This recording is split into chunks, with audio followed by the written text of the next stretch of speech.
I'll tell you what you have heard a problem about recently, though, is all these lithium batteries that keep going into electric cars and electric bikes, etc., that just keep blowing up. I mean, we're told this is the way of the future. Everything is going to be electric. The federal government wanted 89% of electric vehicles or vehicles to be electric by the end of the decade. They're not going to achieve that. But if they did, we'd have fires all over the shop. The latest case, this is over the weekend, 3 men who were rushed to hospital after their e-bike battery exploded in a Western Sydney apartment. And we've seen so many examples of this recently. That one there again was in Sydney. Those people literally fleeing their apartment as the battery that was meant for the electric bike was recharging and blew up.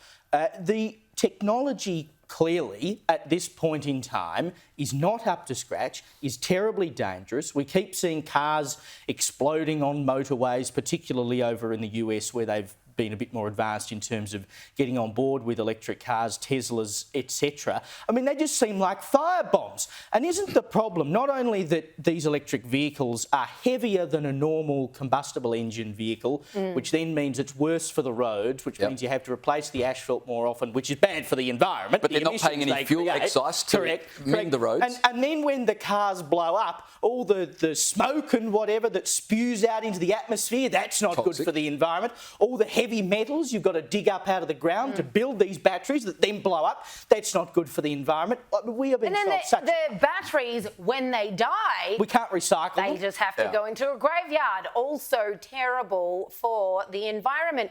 This is the 3rd e-bike in 3 months. So you do wonder, what is it going to take? We just showed you those explosions there.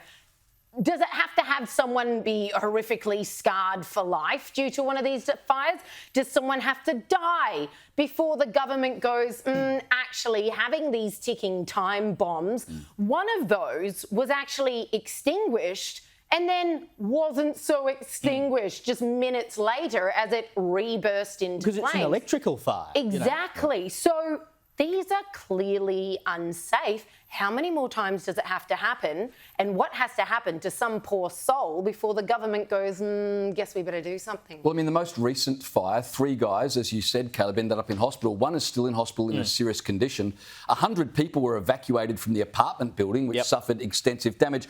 The problem with these e-bikes, and they're very popular, especially for delivery people, is when you're going to charge it? Well, you're going to charge it overnight, right? So you whack it on charge while you go to sleep.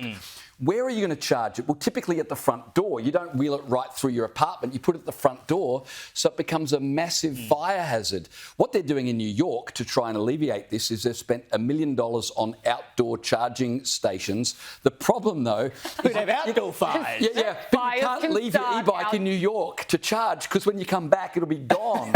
So, you know... We'd be talking recently, a few months ago, about certain states wanted to ban people having, like, wood fires in their houses. All right. You don't need wood fires anymore. Just get an electric bike in the dead of winter. You'll be lovely and warm, You'll be warm for hours.